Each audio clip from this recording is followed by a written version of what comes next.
What's up, guys? You know who it is. Marcus J. Jackson with another Live Life for you. All right. This is titled, what did I title this? I think it's the Balancing of the Trinity. I think this is part 4.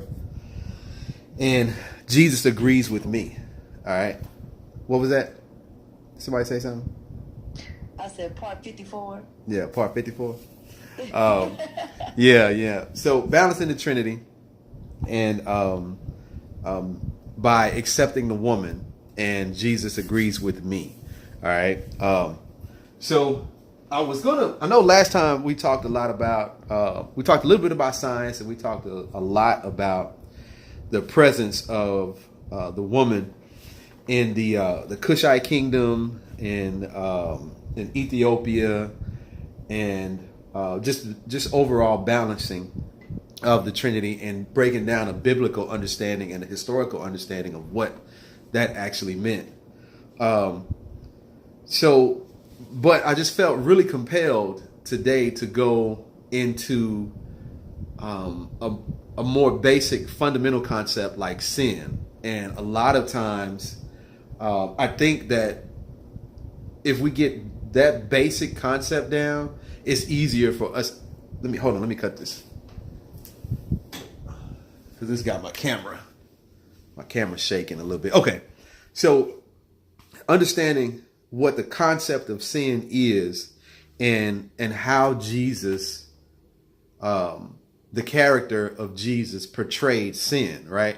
He totally agrees with me, for the simple fact that whenever he dealt with sin per se, he was always coming at the Sadducees and the Pharisees. All right, he never dealt with the common person or the common man when it came to sin per se. It wasn't and it'll further, as I go through the scripture and the lesson today, it'll further explain why our concept of sin is totally taken out of context. Okay. Now, when I say sin, I don't mean the Christian concept of what sin is. Like everybody thinks, oh, you're sinning. It means you're turning your back on God, and you're blaspheming God, and all this kind of good stuff. That I understand that is the Christian concept of sin, but that's not what the actual word sin means. Okay. So I'm gonna go into it with a little bit of some Bible, definitely, and I also want you to check out this book whenever you get a chance. It's called All of the Women in the Bible. It has like over 400 different women that it mentions in the Bible, not only by name, but it actually goes into scripture on some parts where the woman isn't mentioned by name, and she is. He documents what she's saying. Now, the author is M.L. DeMastro, and if you research authors, like I teach a lot of my students to do, if you're going to actually do research, you want to research what the author believes, so you can know how the book was written, and like what was he leaning towards more of Catholicism? Was he leaning towards Orthodox Christianity, or was he Roman Catholic, or was he Jewish? So it's really important that you do a little bit of research on the author who writes the books. Therefore, it makes your presentation a little stronger when you bring forth a point in any subject. It doesn't necessarily have to be about the Bible, but you want to make sure that you are able to extract the information regardless of who's presenting the information, right? Because a lot of times we like to discount the Bible or books written about the Bible because we'll say man wrote the Bible, or a white man wrote this book, or that's a white man's opinion about the Bible. So, or books that are written about the Bible. So you make sure you do the research on the author. Okay. So I will jump right into it. So here at Live Life, we believe, not pretty much believe, but we know that the actual Trinity, based on our research that we've done, the Trinity, the original Trinity is mother, man, woman, and child. All right. You have the masculine energy, feminine energy, and the child is a representation of both. Just like in science, we figured out the week before, you have protons, neutrons, electrons, a positive energy, negative energy, and a combination of both being a neutral energy. All right. So that's, hopefully we drove that home enough, or, hopefully you get that. Miss Connie, what do you think about that? You think we hit that hard enough? Yes. Yeah. Okay. Cool. Okay. So, and if you got questions about that, feel free to leave me questions in the comments or email me, inbox me, however you want to get in contact with me. You can reach out about that. So we understand man, woman, and child is a true Trinity, and sin is simply missing the mark, right? It's not. It's not learning the lesson. So it's not you're not turning your back against God. You're not disgracing Jesus or anything like that. Okay, sin is simply not learning the lesson from the experience that you had, right? Or I know there's a better way to put it. Like, I just don't have the words right now to articulate it, but hopefully you can kind of get that from the understanding that it's not really it's not what we think it is, right? And I know a lot of people always ask, well, why is it that an entire religion is based off what we think the judgment of sin is, and I'm like, hey, I don't know, I'm just a messenger, man. I don't know. But so basically today I'm just going to cover some experiences, particularly with women, that Jesus has. And he's basically saying, no, you're not going to be damned to hell, and you're not going to, burn in hell with fire and brimstone and all that good stuff. He's basically saying, stop ignoring the obvious when he's dealing with people and sin, the common man, the average person. And he's basically saying, hey, just learn from this experience, and when he says go forth and sin no more, he is simply agreeing with the context and the words that they are saying, right? I don't know if he had the time to actually break down like I'm about to break it down, but what they understood to be sin is probably not what we understood to be sin. So when you read the words in the Bible that say, Jesus said, go forth and sin no more, doesn't necessarily mean that, yeah, he agreed with sending people to hell and burning them and lashing them with fire and brimstone. Okay, so it doesn't necessarily mean that. So just kind of keep that concept in your head as we go through some of the lessons today. So the first is one of the ones that I want to touch on is the woman at the well, right? And I'm actually going to be reading right out of the Women of the Bible book, and I'll back it up with the actual Bible here in just a second. So the woman at the well is going to be first. Okay. So she came at noon to Joseph's well in her town of Sychar in Samaria. To draw water, there she encountered Jesus, who had stopped there to rest and had sent his disciples to get some food. She responded to Jesus requesting for a drink of water with the ironic comment on the fact that he, a Jew, was asking a Samaritan for water. The Jews having forbidden communication between themselves and Samaria. Well, just to give you a little history on Jews and Samaritans, it's kind of like high class and low class. You just didn't. It was you just didn't talk to the upper echelon people. They were thought to be holier than thou, and so on and so forth. So they looked down. In that time, there was a lot of classism per se, and it wasn't common for rich people to just carry on a basic conversation with the lesser people. Right. So um, she it was forbidden communication between themselves and the Samaritans, whom they considered heretics and so unclean. Right, so the Jews considered the Samaritans unclean and heretics. Right. So ensuing dialogue, Jesus said, Jesus laid bare her past. Basically, he told her, about herself, basically gave her a reading, if you will.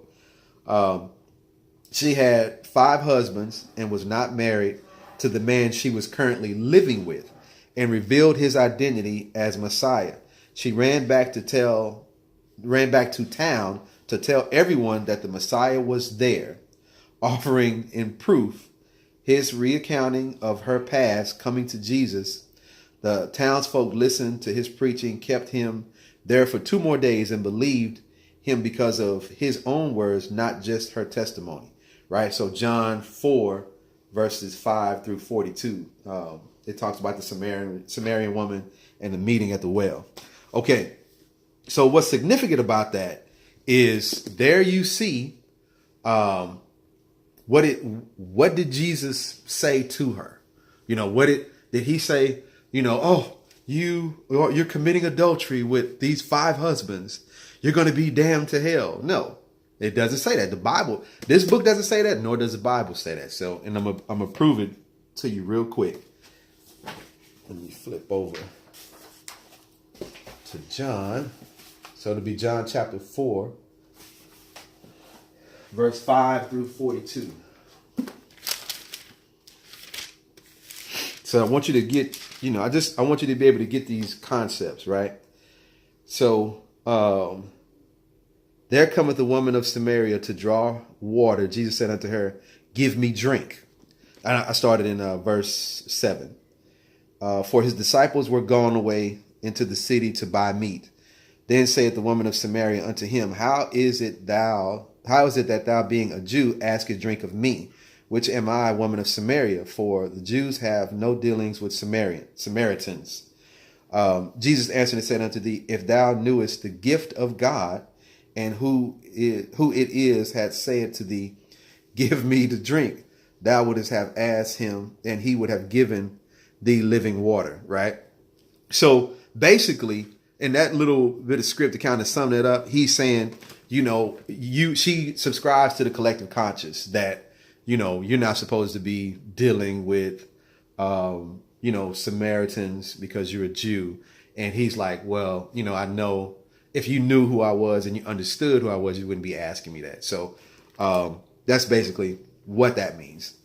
So the woman said unto him, Sir, thou hast nothing to draw with. The well is deep, for whence then hast thou that living water? Art thou greater than our father Jacob, which gave us the well, and drank thereof himself and his children and his cattle? Jesus answered and said unto her, Whosoever drinketh of this water shall thirst again. But whosoever drink of the water that I shall give him shall never thirst, but the water that I shall give him shall be in him a well of water springing up into everlasting life. Right? So that's basically word consciousness, quenching the thirst of knowledge. All right. Does that make sense? Good. Okay. And the woman said unto him, okay. Then the woman said, Go unto him, Sir, give me this water that I thirst not, neither come hither to draw. Jesus said unto her, Go call thy husband and come it hither. The woman answered and said, I have no husband. Jesus said unto her, Thou hast well said, I have no husband. For thou hast 5 husbands. Thou hast had 5 husbands, and he whom thou now hast in thy husband whom thou now hast is not thy husband. In that sayest thou truly. Right? All that this and thou and all that good stuff. The woman said unto him, Sir, I perceive that thou art a prophet. Right? So then she starts to recognize, okay, he might be on something because, he's basically reading me. Right? So then it says, thou hast well said, I have no husband. Oh, wait. She said 5. Okay. Woman, believeth me, the hour cometh when ye shall neither in this mountain nor yet at Jerusalem worship the Father. Ye worship Ye worship, ye know what ye know. I'm sorry. Ye worship, ye know not what we know, what we worship, for salvation is of the Jews. But the hour cometh, and now is, when the true worshipers shall worship the Father in spirit and truth. For the Father seeketh such to worship him. God is a spirit, and God is a spirit. Hold on. God is a spirit, right? This is in John chapter 4, verse 24. God is a spirit. Do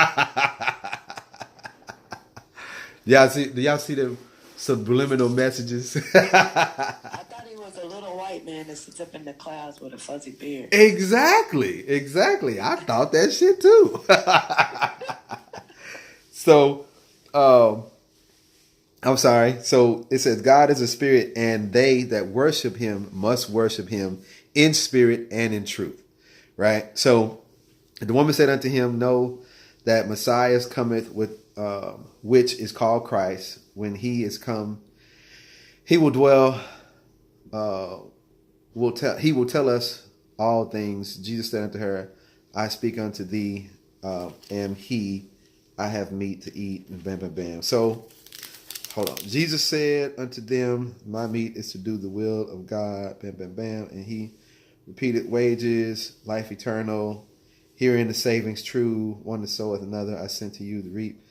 And many Samaritans in the city believed on him. Okay, so Jesus basically, he went to the Samaritans and basically preached to them, and they believed on him because of his testimony and not just because of hers, right? Because that's long as hell, all the way to verse 42. But basically, he's just telling them, the great message, if you will, and that is consciousness. Conscious, subconscious, and superconscious is basically what he's breaking down. Okay, so then they say, all right, cool, we get that, we believe that, in the whole nine. So in any of that entire verse or chapter, right? Because the entire chapter is like 54 verses long, right? Nowhere did he condemn this young lady of Samaria. He didn't condemn her. He didn't say you're going to hell. He didn't say you're an unbeliever. He didn't say, you're an adulterer. He didn't say any of that. He didn't cast any kind of spell on her. He didn't use powerless words against her. He didn't down her. He didn't degrade her. He didn't do anything like that. Right. So I just want you to keep that in mind, because right here simply backs up the fact that he did not deal with the common person and the common man over what we call sin. He simply dealt with them on the level that they were at, basically saying, hey, Jesus understands that, hey, we signed up to inherit a body, right? And live life and experience life in this body. Okay. That's what the purpose is. So, don't get it twisted or think that because, you're a sinner that, you want to, commit suicide and you want to do all these horrible things to yourself or try to punish yourself because you think something is sinful and it's really not. Okay. Now, I'm not saying, hey, go out and do whatever the hell you want to do. I'm not saying that, but understanding that there are no mistakes and that you should learn from every experience that you receive. So that's basically what he is saying. And that's why he taught. Like he taught people, right? He was teaching. The Bible says all throughout, he went to synagogues, he went here, he went there, Mount Zion, Mount Olives, all these places. And he taught people. Okay. So if in order for him to teach, it had to be some people who didn't know something. Right? Does that make sense? All right. So next one. So the woman at the well, John 4, verse 5 through 42. Right? No, he did not condemn her. He did not say you are a sinner and you're going to hell. Right? So obviously we got something mixed up about what sin means. Okay. And he's talking to a woman. All right. Keep in mind, it's very, very key. So the woman taken into adultery, right? So this is John 8, verses 3 to 11, right? The woman that was supposed to be stoned, right? So they say they found this chick, she was in the act of committing adultery. And adultery, just to give you a little fun fact, adultery doesn't necessarily mean that you're sleeping around with somebody's husband or wife or anything like that. Not all adultery was sexual connotated. The context in which some of the words that you see adultery is not of a sexual nature. It simply means that you were involved in different types of worship, or basically leaning to the concept of I am a jealous God and so on and so forth. You adulterers and fornicators didn't necessarily mean it was a physical thing. It could have been a spiritual thing, or a worship or loyalty thing. That's what it meant. So it didn't always mean something sexual. But anyway, they're saying that they caught this young lady in the act, right? In the act of adultery by the scribes and the Pharisees, who brought her without her partner to Jesus, allegedly for judgment. She was supposed to be punished for the crime by being stoned to death according to the laws of the law of Moses. She stood before Jesus, waiting with her captors who had brought her as a challenge to Jesus, right? So just so you know a little more. Question. Yeah. Isn't it also a sin to be a peeping Tom? Yep. Okay, I'm just wondering because I'm trying to figure out how did they know she was doing it if they caught her in the act. Right. So, right, exactly. So it's a sin to be a peeping Tom too. Goddamn, you sitting up here peeping in the lady's window trying to see what she's doing. You know what I'm saying? That's a little freaky if you ask me. Hey, that's just me though. But no, that's definitely. That's a lesson that needs to be learned as far as minding your business, right? And Jesus is about to break that down for him real quick, right? So, he says, they talked about the law of Moses. And, let me put it in context a little bit. So Pharisees and Sadducees were the leaders of the land. A lot of times they were the spiritual leaders of the land, the religious leaders of the land, right? So whenever you wanted something figured out, or you had a question about a judgment or what was righteous versus unrighteous, you would go to a Sadducees or a Pharisee and talk to them and be like, hey, got a problem, that Father, I have sinned type shit, that, go confess your sins to these kind of people, right? So that was their purpose. So Jesus was basically challenging their, hold on, let me take a quick time out. Y'all see this beautiful artwork that my lovely daughter did? She said she drew a young lady with natural hair, and because she has natural hair. And she said, so be natural and love yourself. Love is what you need in life. Life is what you need in love. Angel White did this. I was looking at that when you moved to the side, and I thought that is so pretty. I like that. Yeah. Conscious already. 9 years old. That's tight. She's 9 o'clock years old. 9 o'clock years old. Y'all hear that, huh? But yeah, so I was like, I was going to race. I said, now let everybody see what my baby be doing. Leave it up there. I love it. Yeah. So yeah, anyway, I'm gonna leave it up there, and I'm gonna I'll just tell y'all these verses that way. So make sure you take note of this. If you need to, just rewind the tape or whatever. I'm not gonna go back. I'm gonna keep pushing. So yeah, the Pharisees and the Sadducees would always try throughout the Gospels in particular, especially the Gospels. You'll see that the Pharisees and the Sadducees always try to come at Jesus sideways about the law, basically trying to test him, saying, hey, you say you're the Messiah. You say you're Jesus, son of man, son of God, blah, blah, blah. Let's see what you know. So they would always come and try to throw the law of Moses at him, or they would try to throw halakha, which is oral law, and haggadah, which is written law. I mean, I probably got it mixed up. But they would try to hit him with written law and oral law and so on and so forth, right? But every time he would bust him down because Jesus was conscious. Like he was vibrating on a higher level, higher frequency, on a completely different energy as opposed to what they were doing. They were dealing with things in the flesh, trying to do people dirty simply because he wanted to make money, right? Because they wanted to make money. Jesus didn't really care. He broke down different things about, okay, hey, this is what this is. This is what this is. Everything's not about money. Learn these lessons is what I'm trying to tell you. Learn these concepts is what I'm trying to teach you.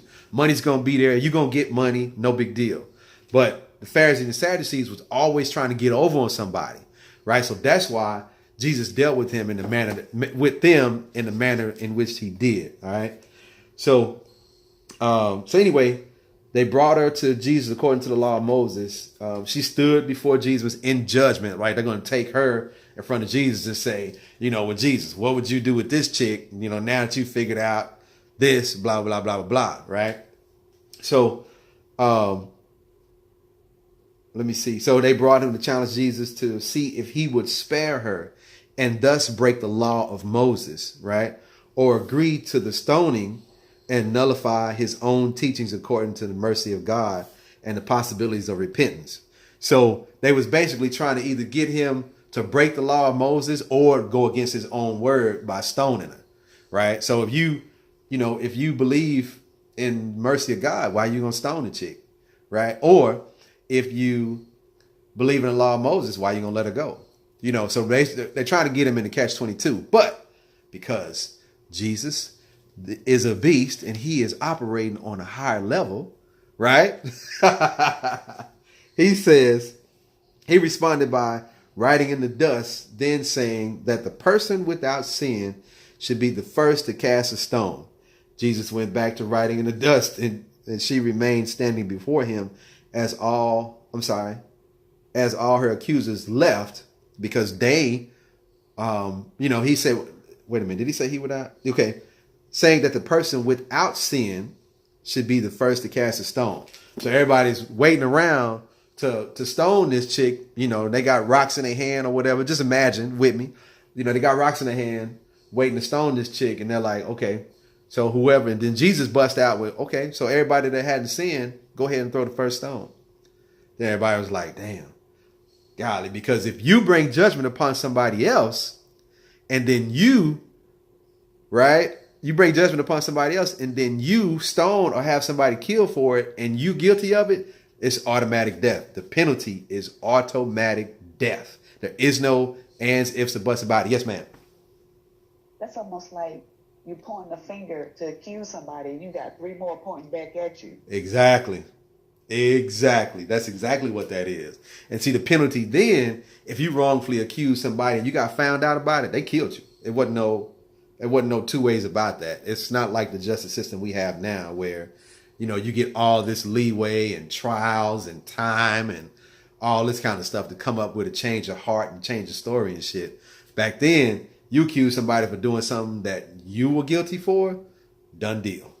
That's it. Done deal. It's a wrap. That's it. We need to go back to it. Exactly.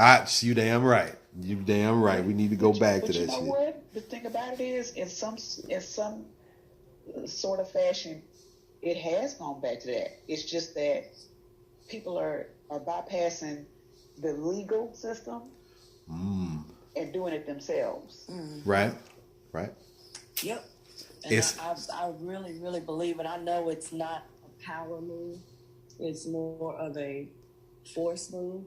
But I believe that all of the injustices that are displayed on the media is not going to stop until they have to start showing that the families of these victims have gone and killed those who killed their family members. Yeah. Which essentially leads to an all-out gang war. Right. Because that's what they are doing. When they came here to this country, that's how they came. Right. And I would love to see that love and a change of heart, and it may be that we need both sides of that. Mm-hmm. Because every country, regardless of how loving they are, they still have a military. Right. This is true. Very, very true. Even the most enlightened countries have a military, and that's something that we have to. I hate to say it, but force is going to be something that we're going to have to deal with at some point. I don't know when or how, but I foresee it. It is going to be something that we're going to have to deal with, and it's going to be very unfortunate for a lot. A lot of people are going to be very disappointed by that, but But anyway, thank you, ladies. Thank you for those comments. I appreciate it. So Jesus went back to right in the dust, and he hit the accuser. So he asked her, him as the accuser, anyone left? Okay. So he asked her, was there anybody left to condemn her? She replied that there was no one. Jesus said unto her, he wouldn't condemn her either, and dismissed her, telling her to stop sinning. Right. So, if we subscribe to this thought process of what we think a sin is, or our understanding of sin, then we say in our mind, you know what, this lady did this, or she was brought to Jesus, or whatever. She sinned. She committed adultery, right? Then, okay, she deserves the penalty of death, or she should be divorced, or whatever, right? But Jesus said, no, I'm not going to condemn you, because there's nobody here. Not because there's nobody here to condemn you, but if he was going to condemn her, he would have done it off the top, not just to prove the Pharisees wrong. So he took it a step further. He proved the Pharisees wrong, and he showed the lady, quote unquote, mercy based on what we think sin is, right?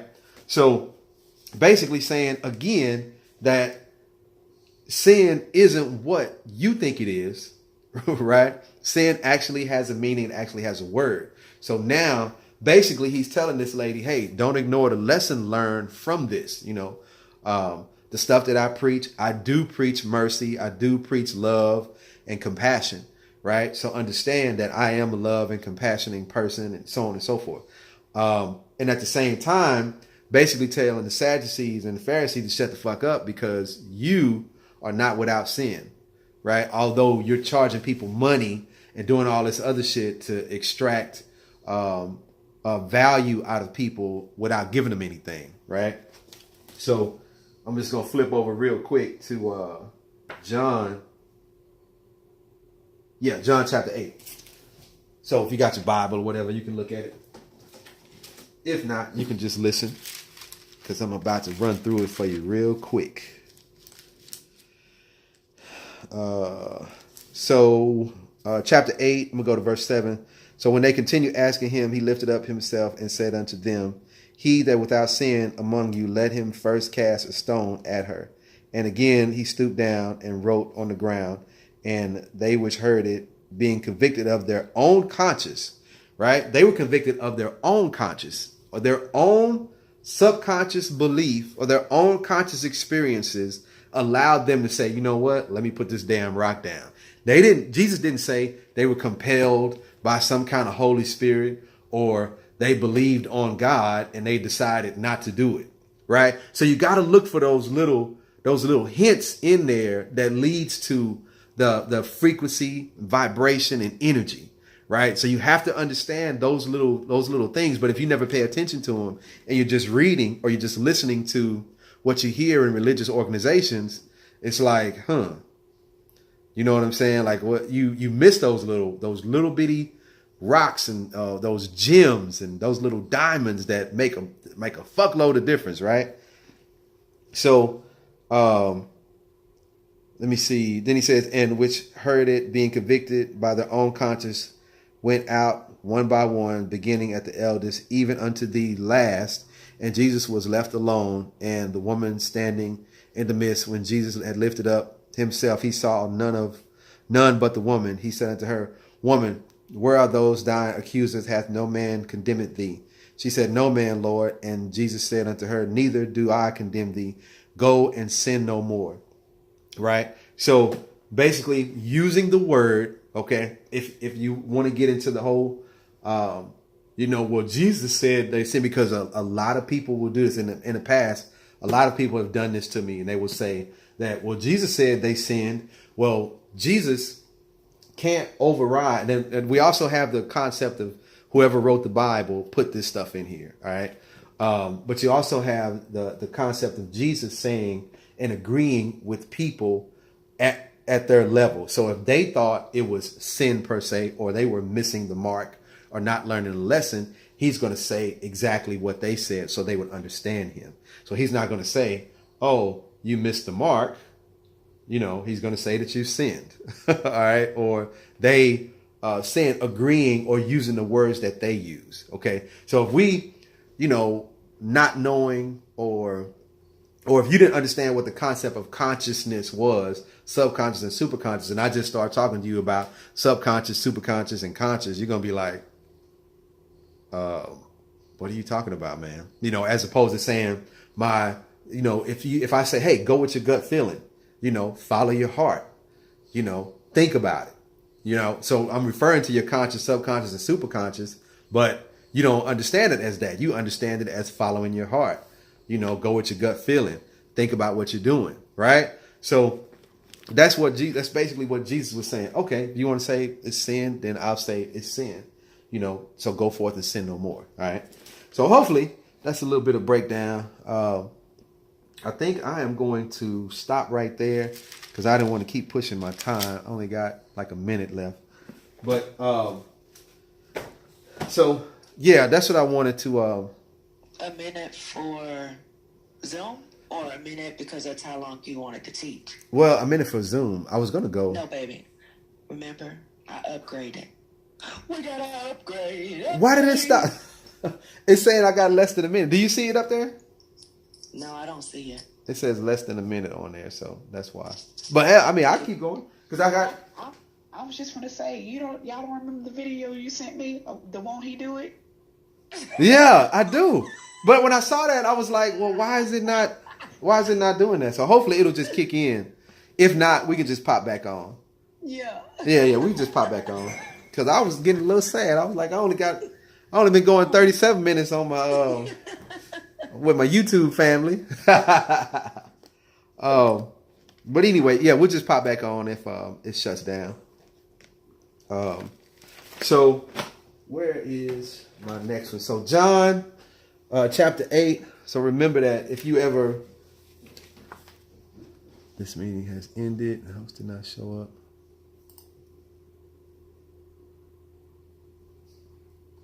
Okay, give me 1 second, guys. I'll be right back. I got the, This is my,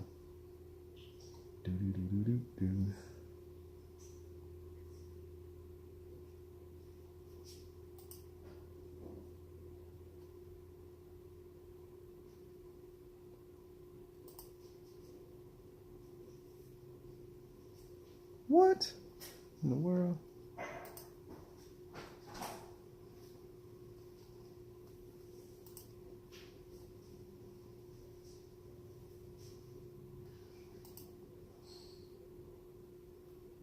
Live life.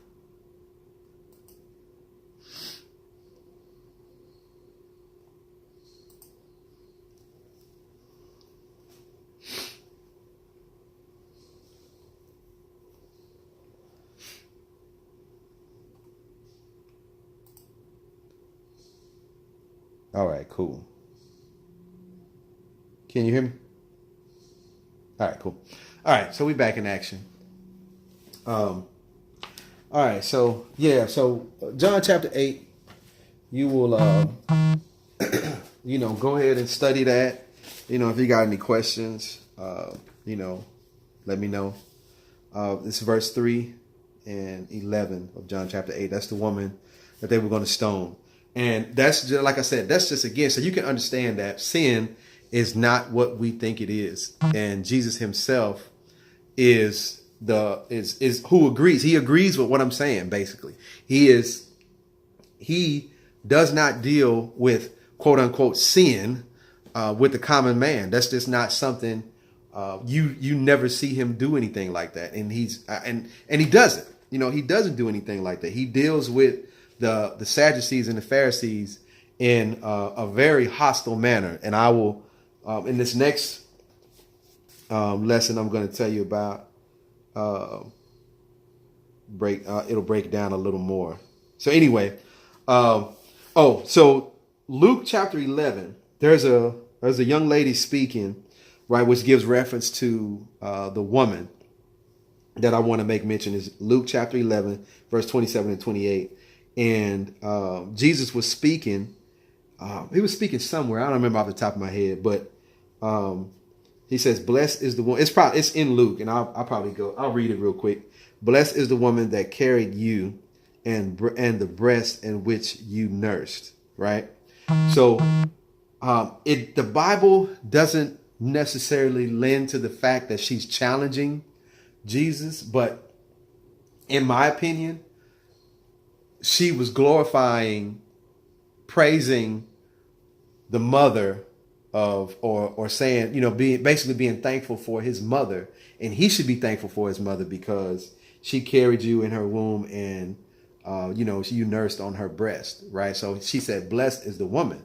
So this is just a random woman that made a comment out of the crowd when Jesus was speaking, saying, "Hey, blessed is the woman that carried you in her womb and nursed you, right, with her breast." So I was like, wow, so even then, the people had a conscious concept of how powerful the woman was in the Trinity, mother, father, child, So I was just like, wow, if you, even when I wasn't looking for this, I was like, bam, there it is. It popped up. So it's just, and in the Bible says that Jesus said something like, he redirected the speech or used what she said, saying, "No, everybody here are the real ones that's blessed because they do, what I teach them." And it's kind of like, well, I don't know. That's just me. I feel like she was basically saying, hey, it's good that you know all this stuff and everything, but blessed is the woman that carried you and the breast that nursed you. At the same time, giving him props and giving her props, but I'm more for the man, woman, and child and the Trinity and the balance. So, so that's why I'm gonna rock with it. Okay. So in the synagogue, so this is one I definitely want to deal with. So in the synagogue, so a woman who suffered 18 years, she suffered from an infirmity, and this is in Luke chapter 13. She had an infirmity which had her kept bent over and doubled for 18 years.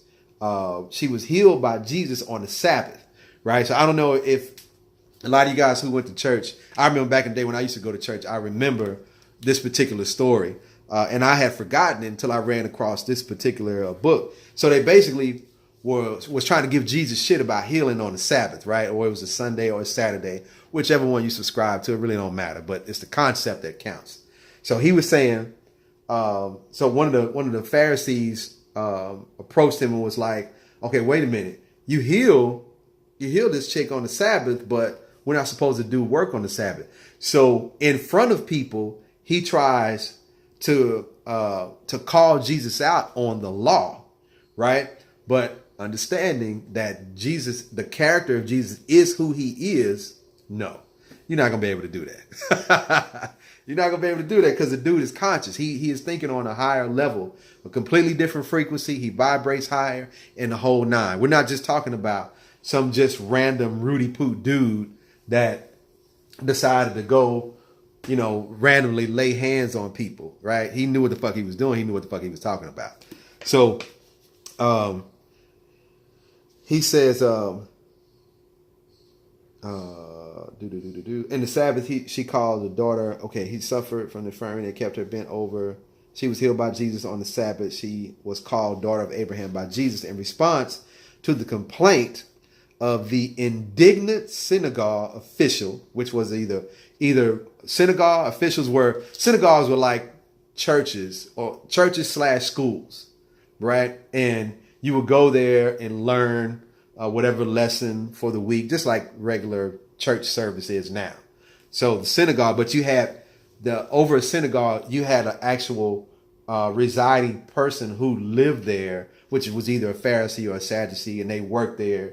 They made sure everything maintained and all that good stuff. So Sadducees tried to hit him up in front of everybody, saying, directed to the woman, but the address to all. Okay, he addressed Jesus in front of all the people that cures should be sought during the week and not on the Sabbath, right? So basically, he's trying to tell Jesus, you're not supposed to be healing people on the Sabbath. You're supposed to do that during the week. So Jesus said, if it was acceptable to untie the bonds of an ox or an ass to go water it on the Sabbath, right? So you got to unrope your ox and your ass to go walk them to the water so they can drink water, right?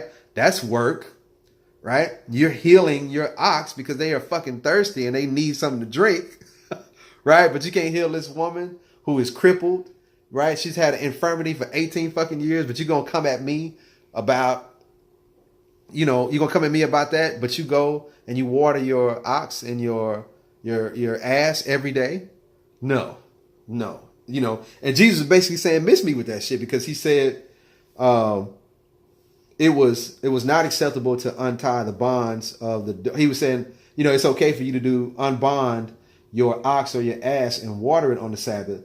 It was not acceptable to untie the bonds of this daughter of Abraham on the Sabbath, a response that silenced his adversaries and pleased everyone else. So his adversaries, whenever you see adversaries in the Bible pertaining to Jesus, it's always the Pharisees and the Sadducees, or the unwritten law that the Pharisees and Sadducees try to come at him with. Did you have a question, Con? Okay. So yeah, that basically sums that up, right? He deals with, and I'm gonna actually read in the book too, in the Bible, so you can actually see how he deals with these people, right? So you don't think it's me just cussing their ass out. Jesus cussed their ass out too.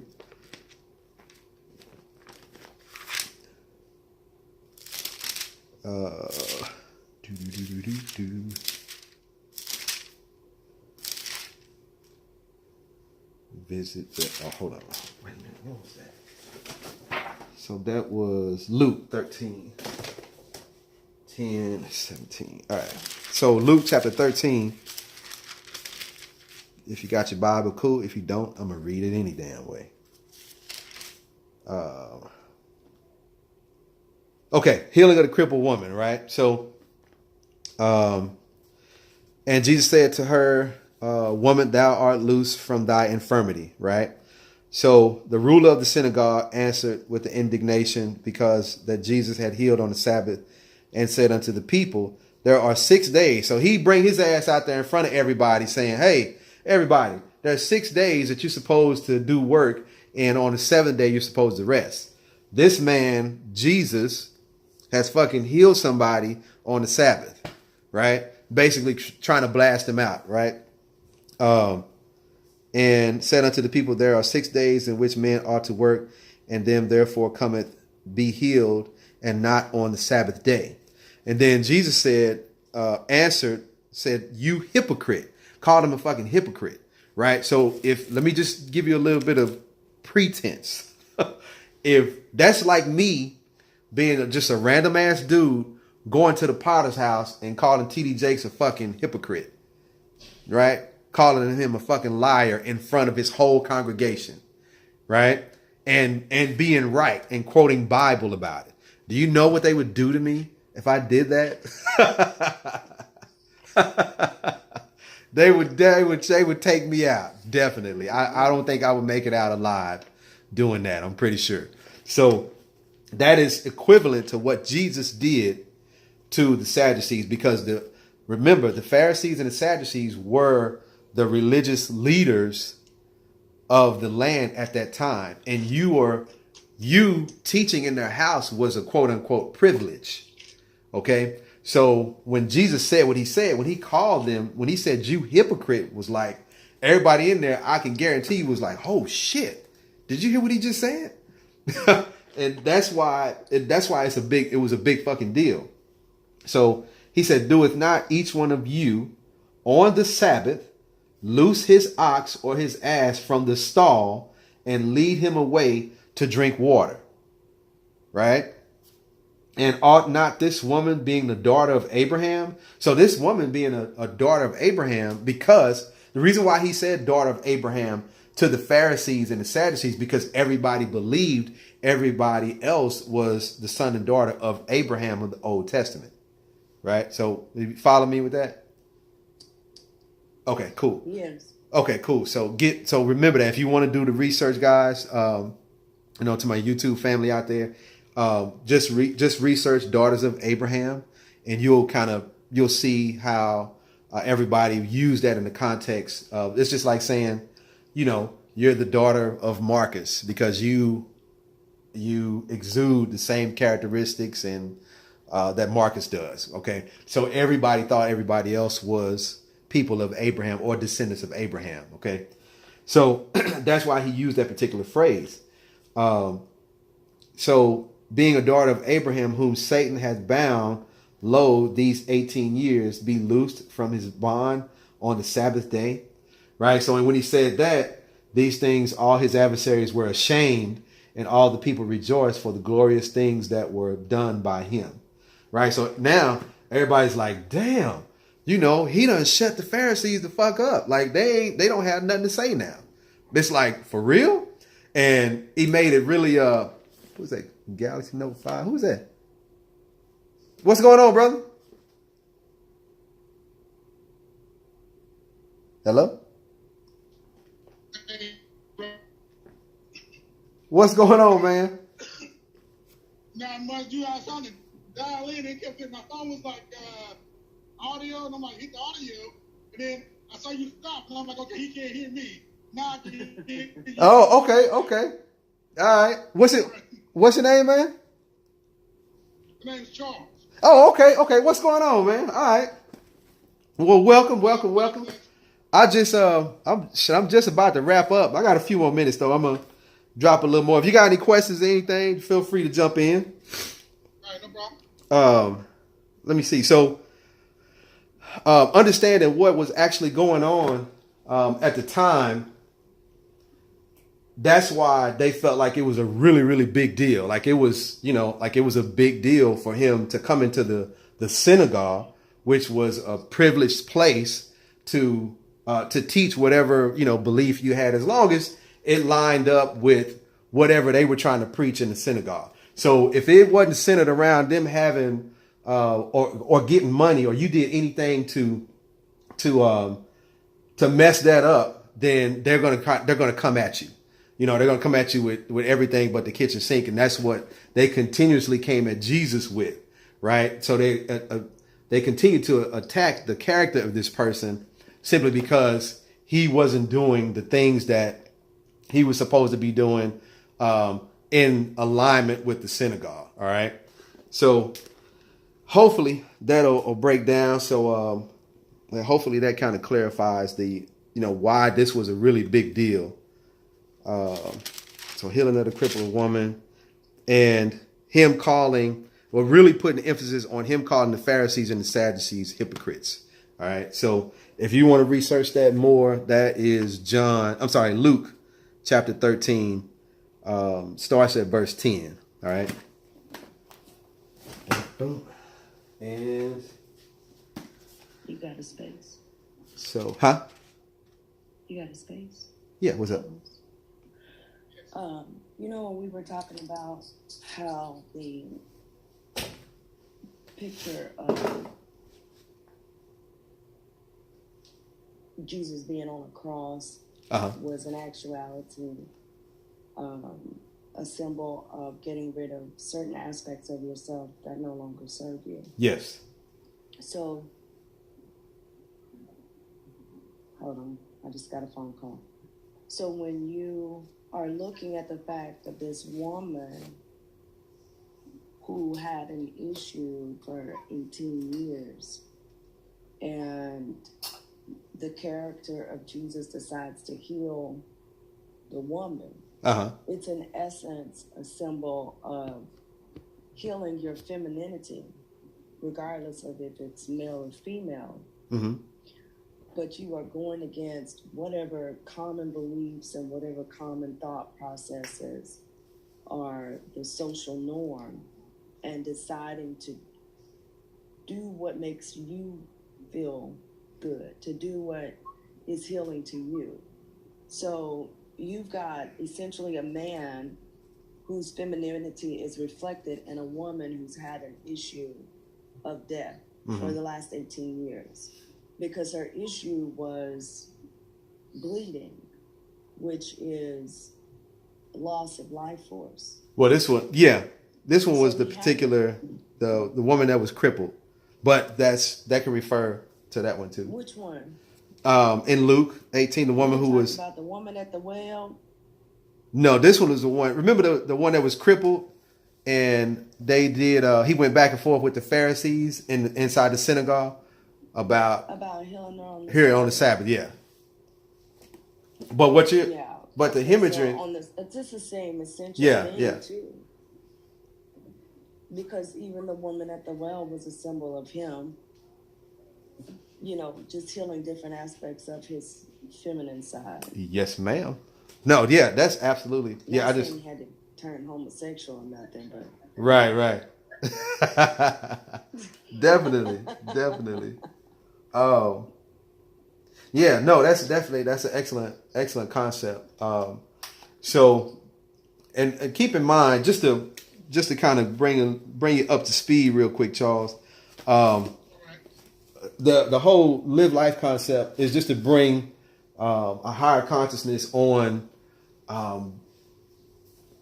religious principles per se, and deal with kind of the actual meaning of things in the Bible, because a lot of times people don't realize or take into account that words had meanings prior to our existence, hence the study of etymology, right? So, and I started the series basically on balancing the Trinity. And when you balance the Trinity based verse on what, I don't know what you learned, but growing up, I learned that it was the Father, Son, and the Holy Ghost, which was an imbalancing, or Father, Son, and the Holy Spirit, whichever you subscribe to.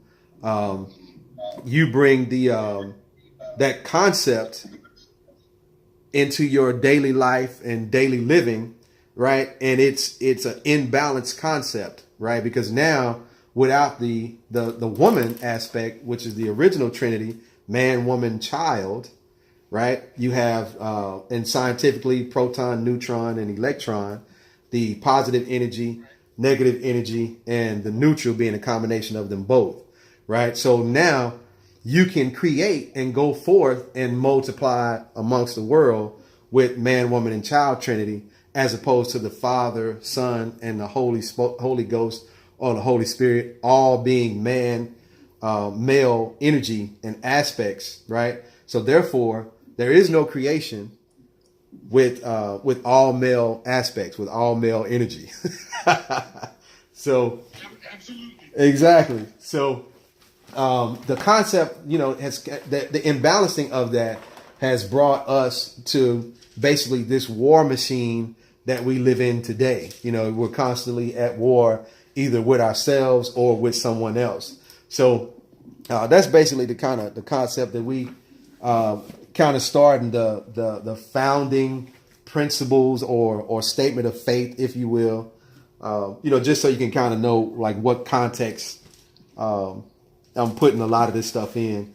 And today I'm just dealing with sin, understanding what the actual meaning of sin was, and how Jesus dealt with the common man with quote unquote sin versus how he handled the Sadducees and the Pharisees. So, which is a completely big difference. If you actually, you study the material, you'll see that he never came down or the common man about sin per se. You know, he always dealt severely with the Pharisees and the Sadducees throughout the Gospels in particular. Right. So I got one more and I'll wrap it up. Where? Okay, woman at the well, woman at 18 years. Okay, so here's the one that you were talking about, babe. She has suffered from a woman with a chronic hemorrhage. She has suffered from an incurable hemorrhage for 12 years. She has spent all of her money on doctors who had been unable to help her, believing she would not be healed.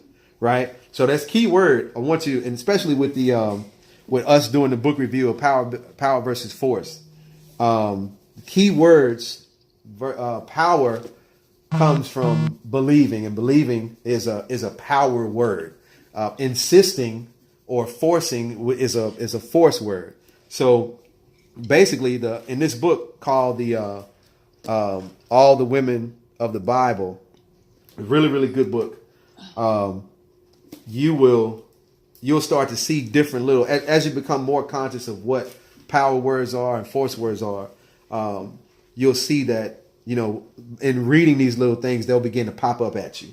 So believing she would be healed, she touched Jesus' clothing as he was on his way to the home of Jairus to cure Jairus' daughter. And at once she knew herself to be healed when Jesus, having felt power go out of him.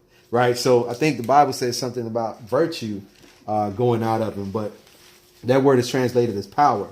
Power go out of him. Asked who had touched him. She acknowledged what she had done.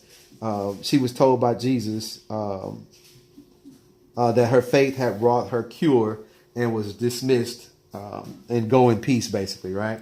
So right there. And I wanted to bring that so I could drive home the fact that your words and belief is very, very powerful. So it's very important that we understand that concept, and it's really not ironic, but it was right on.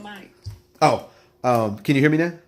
Yeah. The better. So it's really important that we understand those concepts of using words of power, like believing instead of insisting.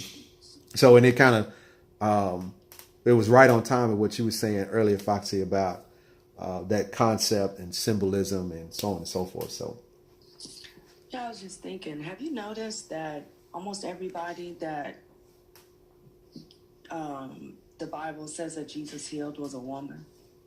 Yeah, just about. There's a few men here and there, but mostly, yeah. Well, that one man that they brought through the roof, they brought him to that character. Yeah. He didn't go to the woman. He went to the women. Yeah. That's and you find like little tidbits like that. So I really appreciate that. That's good. Yeah. And when you study like this, you really find like little tidbits of information in there that's like, holy shit, like I didn't even know that, and it helps you put in context of a lot of other things when you begin to understand how the woman being brought back to the Trinity it balances out everything, and it just makes so much sense when you apply that thought process to daily life, man. So there's just a balancing, and my attempt to continue to balance the Trinity with accepting the woman. So that's it, man. Did you have anything else, young lady? No, I'm going to save it for the book review. Okay. Connie, you good to go? All right, Charles, you want to add anything? No, I mean, I think it's one of those things where a lot of people, you'll be surprised what you learn if you read for yourself. Right. Yes. And explore, because we're so busy. I want to say, like you talked about the Trinity, Father, Son, Holy Ghost, Holy Spirit, what you want to say. The society that our society is so, I want to say, male dominated. Yeah. Set up to be like we're in charge. So this, how should I say this? I think it's done that way to try to hide the importance or the fact of womanhood. Yeah. And talk about when you said something about the feminine side. You're taught as a man, especially as black men, that you shouldn't have any feminine side. You shouldn't have any. I like to use the word estrogen type characters. Right. So you're taught to deny those things. So it's so I'm saying so. And I don't know anything about what the importance of a woman is. And Right. I've been on the protection of womanhood. You know. Yeah. It's one of those things like you talk about the Trinity. How can you get somewhere without the essence of a woman? Indeed. You have people like King James running around Indeed. acting like a woman, and all the other kings dressing up like women. The presidents, so-called presidents of the United States, dressing up like women. Yeah. You know, because they want to. It's just like the others today. They want our culture, but they don't want our struggle. Right. Exactly. They want all the, and I say from that, that's just typical of how they are. They want the best, and they want the credit for everything. So if there's anything that has anything to do with the struggle other than be taking, using the best, and for lack of better words, manipulating society, Right. they don't want to do that part. Right. Like I'm at work, man, and I got 618 people that work for me. There's only 3 people of color. Yeah. But when they come now walk in the door, they're like, well, you know, who's this young guy? No, fool, I've been doing this shit for 22 years. Yeah. I'm not going to tell you that. You know, and then I went to HBCU. So then they sit there and go, well, I went to University of Oklahoma, and I went to University of Texas. Like, that's great. He said, did you do any work? I said, yeah. Where'd you go to school at? I said, Duke University. Like, Duke University? I said, yeah. Is there any other? Yeah. I want to tell you the struggle that I went through at Southern University in undergrad. I got to Duke University to study damn books and study undergrad. They don't understand that type of story. They don't understand why we're that way. Right. They can condition our society and our people to think that their schools are better.